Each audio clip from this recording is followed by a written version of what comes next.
Saan ba talaga ang mas mahirap na trabaho?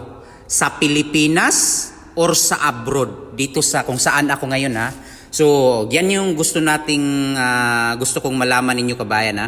Grabe naman ito sa kabayan. Grabe maggawa sa kabayan. Tingnan mo muna kabayan ha. Kung gaano ako gumagawa kabayan no. Grabe pulido talaga kabayan ba oh. Tingnan mo. Hindi electrical to kabayan ha. Pero grabe talaga no. Nagbabalik na naman si Boy Cubos, ang pinakamagaling na electrician dito sa abroad at hindi basta-basta gumawa. Oh my goodness. Alam mo ba kabayan? No? May tumawag sa akin ngayon kabayan. Manood lang kayo kabayan kasi kahapon pa tong video at saka ngayon nagmix kasi ngayon lang ako nag-voice record eh. So ngayon kabayan na gusto ko na malaman ninyo Ito malaman niyo. Check mo muna ha. Ito fresh air to sa water tank kasi mainit man yung tubig sa loob papunta sa mga gripo sa loob ng bahay. So kailangan ng fresh air at least lalamig kunti. So pinapunta ako dito kasi nga kabayan, yung nag-check dito hindi man alam kung paano.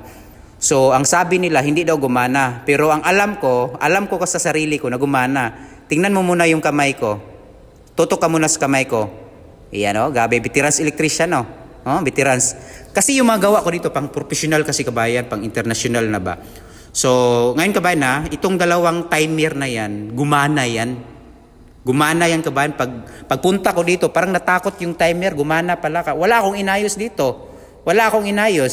So ang ginawa ko lang dito sa taas kabayan, nagdasal lang ako na sana hindi masira to. Kasi nga, kung masisira to, mainit kasi dito sa rooftop. So ganyan. So yung video natin kasi kayong kabayan, gusto nyo nang may laman kasi kabayan. No? Na nagdasal ako kabayan dyan para hindi masira yan.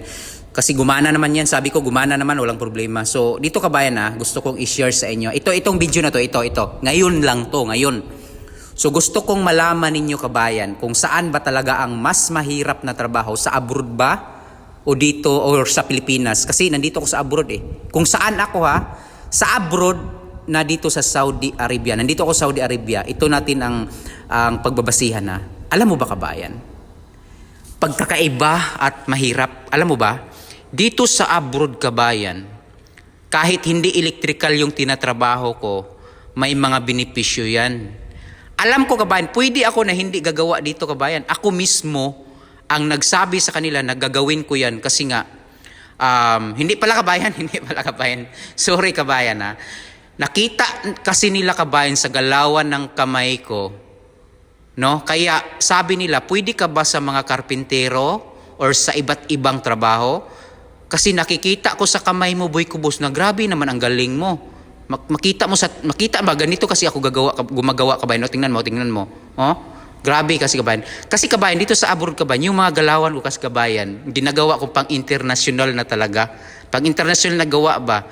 Hindi kasi ako nagtatrabaho dito ng normal na trabaho lang.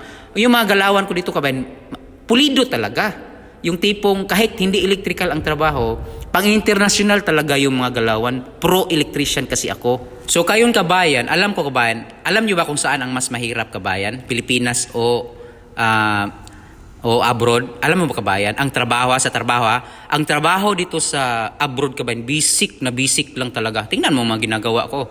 Basic lang kabayan, may benepisyo yan kabayan. Sabi ko, kinuha nila ako kabayan kasi nga, kaya mo ko ba daw? Kasi nakikita nila sa galawan ko. So, kaya ko yan. Basic lang yung mga trabaho na yan, sabi ko. Kaya sabi ko sa kanila kabayan, binigyan ako nilang ibang trabaho, pero may benepisyo kabayan. Meron akong 4 hours everyday nga overtime. Minsan Friday, meron akong 8 hours or 10 hours. Kaya malaki yung sinasahod ko talaga. Kaya ngayon kumuha ako ng ATM ko. Itong laman ng ATM ko kabayan, meron pang laman to kabayan, 5,000 reals to.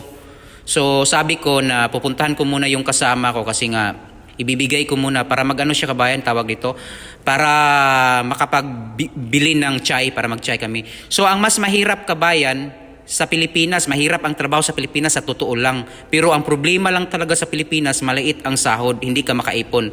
Pero kung pagbabasihan natin ang hirap, so mas mahirap pa yung trabaho diyan sa Pilipinas. No, mas mahirap kasi maraming nagche-check. Pero dito sa abroad, tingnan mo naman ang mga galawan ko, relax lang.